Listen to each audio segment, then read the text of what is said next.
अंधेरी हवेली का रहस्य। गांव के बाहर घने पेड़ों से घिरी एक पुरानी हवेली खड़ी थी। लोग कहते थे कि वहां भूत रहते हैं और जो भी रात को वहां गया कभी लौटकर नहीं आया। रामू, एक साहसी युवक, इन कहानियों को बकवास मानता था। उसने तय किया कि वो हवेली का रहस्य उजागर करेगा। एक काली तूफानी रात में रामू टॉर्च लेकर हवेली की ओर चल पड़ा। दरवाजा खुला हुआ था और अंदर सन्नाटा पसरा था। धूल और मकड़ी के जाले हर जगह थे। रामू धीरे धीरे आगे बढ़ा, हर कमरे में झांकते हुए। अचानक उसे एक ठंडी हवा का झोंका महसूस हुआ। टॉर्च की रोशनी कांपने लगी। उसने पीछे मुड़कर देखा, लेकिन वहाँ कोई नहीं था। फिर उसे एक धीमी कराहने की आवाज सुनाई दी। आवाज एक बंद कमरे से आ रही थी। रामू ने हिम्मत करके दरवाजा खोला।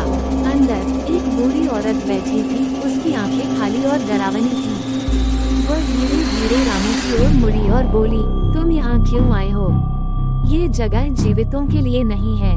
रामू डर गया, लेकिन उसने जवाब दिया, मैं जानना चाहता हूँ कि इस हवेली में क्या रहस्य है। बूढ़ी औरत हंसी, एक भयानक हंसी। रहस्य? यहाँ सिर्फ दर्द और मौत है। तुम भी यहीं रहोगे हमेशा के लिए।